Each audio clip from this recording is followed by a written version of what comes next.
Scientist ஒரு மீன் தொட்டிக்குள் ஒரு பெரிய பைக் ஃபிஷை வைத்து நடுவில் ஒரு டிரான்ஸ்பரண்ட் கண்ணாடியை வைக்கிறார்கள். மறுபக்கத்தில் சில சின்ன ஃபிஷுகளையும் விடுகிறார்கள். சில நொடிகளில் அந்த பெரிய மீன் அந்த சின்ன மீன்களை பார்த்தவுடனே அவற்றை சாப்பிட வேண்டும் என்று நினைத்து தனது முழு வேகத்திலும் நேராக சென்றது. ஆனால் அது நேராக அந்த கண்ணாடியில் மோதிவிட்டது. இருப்பினும் அந்த சின்ன ஃபிஷுகளை சாப்பிட அது திரும்ப அதே வேகத்தில் சென்று முயன்றது. ஆனால் கண்ணாடி இருக்கிறது தெரியாமல் ஒவ்வொரு முறையும் அதிலே போய் மோதியது. இப்படி பலமுறை மோதியதால் அதோட தலையும் காயமடைந்தது. இறுதியில் அந்த சின்ன மீன்களை பிடிக்கவே முடியாது என்று நினைத்து அது கிவ் அப் பண்ணிவிட்டது. பின்னர் நடுவில் இருந்த அந்த கண்ணாடியை எடுத்து விட்டார்கள். இப்போது அந்த சின்ன மீன்கள் எல்லாம் சுதந்திரமாக நீந்த ஆரம்பித்தன. ஆனால் அந்த பெரிய மீன் அவற்றை சாப்பிட முயற்சிக்கவே இல்லை. ஏனெனில் அதன் மனதில் இன்னும் அந்த கண்ணாடி இருக்கிறது என்ற பயத்தில் இருந்தது. அந்த பெரிய மீன் பசியில் இருந்தாலும் அந்த சின்ன மீன்களை சாப்பிடாமல் இறுதியில் பசியிலே இறந்து விடுகிறது. இதிலிருந்து நாம் கற்றுக்கொள்ள வேண்டியது என்னவென்றால், ஒரு விஷயத்தை நீங்கள் ஒரு முறை அல்லது 2 முறை முயற்சி செய்து அந்த விஷயத்தில் தோல்வி அடைந்து விட்டீர்கள் என்று மனதளவில் நீங்கள் ஒத்துக்கொண்டால் அதற்கு பிறகு அந்த விஷயத்தை நினைத்தாலும் ஜெயிக்க முடியாது.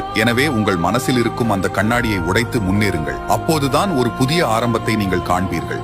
வளர்ச்சியின் நோக்கம் மக்களின் வாழ்க்கையை ஊக்கம் அளித்து மேம்படுத்துவதாகும். எனவே எங்களை ஏற்கனவே ஃபாலோ பண்ணிருப்பீர்கள் என்றால் கங்க்ராச்சுலேஷன்ஸ், நீங்கள் வளர்ச்சியின் பாதையில் இருக்கீர்கள்.